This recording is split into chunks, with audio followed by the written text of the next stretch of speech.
This is the trophy for the 2019 World Championship of Public Speaking. Many people see this trophy or they see me on stage and they think, Aaron, you're a natural. I bet you were born a fearless speaker. And to that, I just have one word to say. Psh. Now you may be asking yourself, what does that word mean? Well, basically, it means that is some complete bullshit.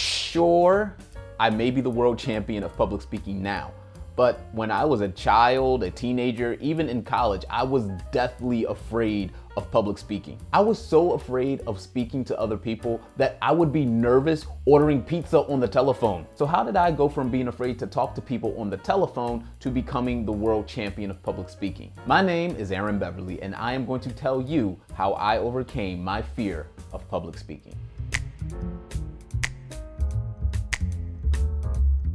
To tell you how I got over my fear of public speaking, I first have to tell you how I got started with public speaking. I was introduced to public speaking as a child the same way that most children are introduced to activities. My mom forced me. I grew up in a Christian household. And on the way to church one day, my mom, she just has this brilliant idea. She said, God, for the first time in my son's young life, my 7-year-old son is going to stand in front of the entire church congregation and read a passage from the Bible. When my mom told me this, I looked her in the eyes and I said, psh, no, I am just joking. I did not actually say that to my mother because that would have looked something like this.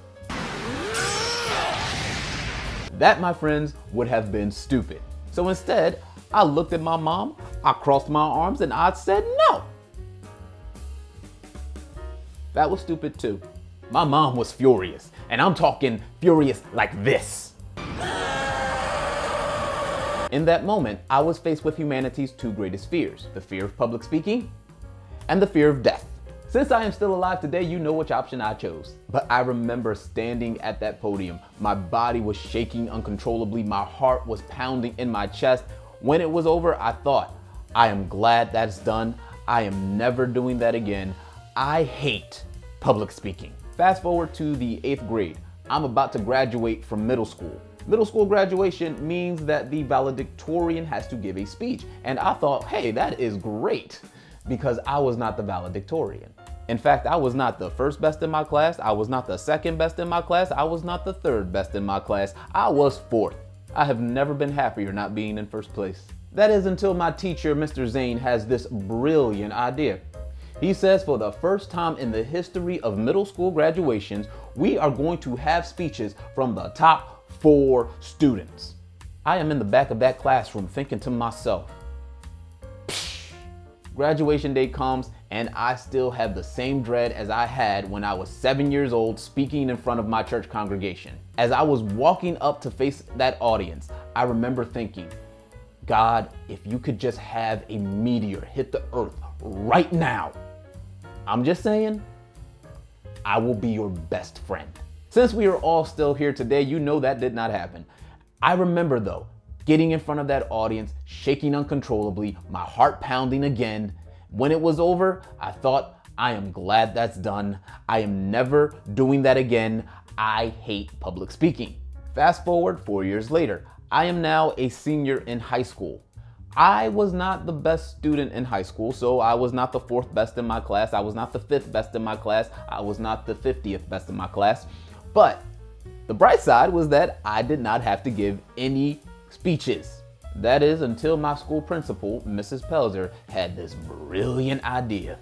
She said for the first time in the history of this school, we are going to teach all seniors public speaking. And all of the teachers, I'm sure, were going, oh, yay, that's a great idea. Oh, wow. Guess what I'm thinking? Psh. My senior year comes and goes, and I remember in every single class, I would be shaking uncontrollably. My heart would be pounding in my chest. When my senior year was over, I said to myself, I am glad that's done. I am never doing that again. I hate public speaking. Freshman year in college, guess what class I have to take? Public speaking. Have you ever had someone who liked you, but you didn't like them back? However, they couldn't get the hint?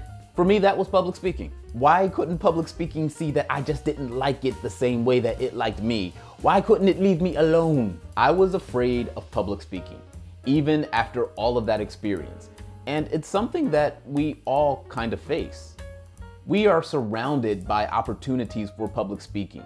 Whether we're talking to a friend, whether we're answering a question in class, whether we're talking on that telephone to order a pizza, public speaking is basically our lives. We're always surrounded by public speaking. So then, why is it that we're afraid? Well, my hypothesis is that I was afraid of public speaking because I didn't know what I was afraid of. Now, I know you may be thinking, Aaron, that doesn't make sense. If you're afraid of public speaking, then you know exactly what you're afraid of. But here's what I say to that. I don't believe that there's actually a such thing as a fear of public speaking. What I believe you have is a fear of an aspect of public speaking. When we say we fear public speaking, we make this a huge mountain that we cannot possibly climb over, or we make it a wall that we can't tear down. What we need to do is find out exactly why it is we are afraid of public speaking. We need to specify what our exact fear is. Now, if you want to specify your fear, it's great if you can do it through reflection, whether that's writing in a journal or meditation, whatever it is that helps you reflect, do that. But for me, it wasn't so simple. I learned about my specific fear through good old trauma. It was my sophomore year in college, and I joined this student leadership training program. At the end of that program, there was a graduation of sorts, and every graduate had a role to fill. My role was to get up and give a gift to the keynote speaker and thank him for his time, aka public speaking. But I only had to say 3 lines. On behalf of the Student Leadership Training Institute, we would like to thank you for your time today. Please accept this token of appreciation. That was it. I would give him the gift, I would shake his hand, I would sit down. Now, the day comes. The keynote speaker, he finishes speaking. I get up, I shake his hand, and I say, on behalf of...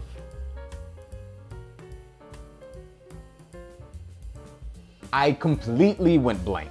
And whenever you mess up in front of a large group of people, that's when you start to notice exactly how many eyes are in the room looking at you.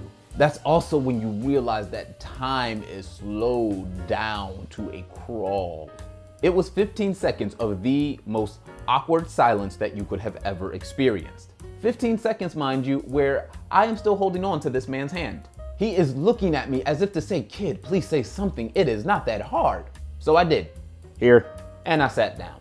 But you can probably consider it a blessing in disguise because that was when I was able to figure out what my specific fear was.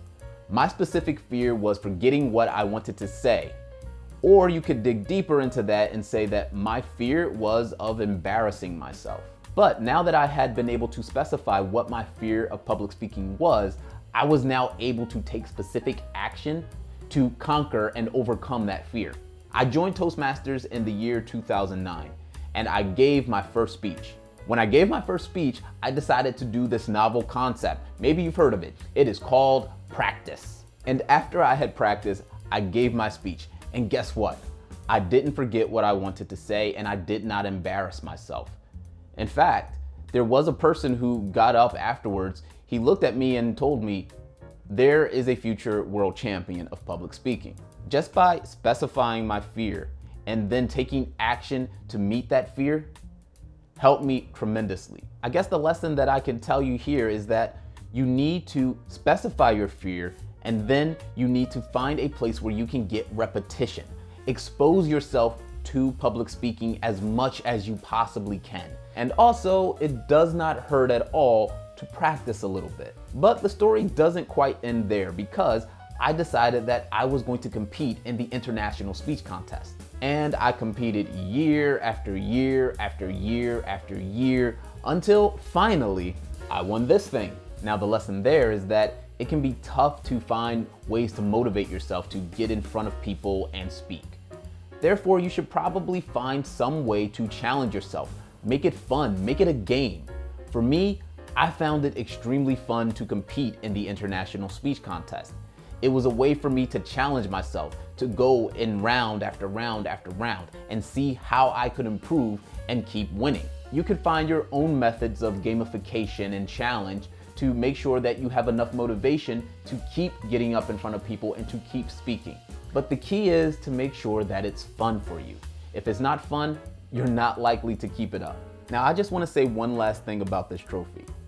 This trophy took me 10 years of practicing public speaking to win. However, you don't have to wait 10 years for you to overcome your fear of public speaking. Decreasing your fear of public speaking can be almost immediate, but it does require you to take some actions, similar to the ones that I took. Specify your fear of public speaking. Expose yourself repetitively to public speaking events. Practice a little bit.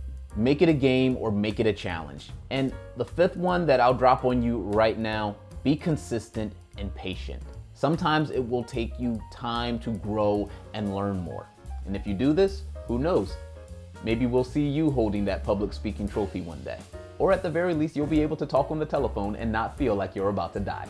Today's questions for the comment section. Do you currently have a fear of public speaking? What aspect of public speaking do you think is the reason for your fear? And what are you doing or what have you done to get over your fear of public speaking? Let's start that conversation in the comments down below. And if you found this even remotely valuable, hit the like button, press subscribe, and share this with a friend who you think can use it. Those small actions can help this channel out tremendously, and it puts this content in front of more people who can possibly use it. But that is all for today, my friends. It is now time to read the quote of the day. If you don't specify your fear, you are guaranteed to intensify your fear. Aaron Beverly. Hey, that's me. Take care.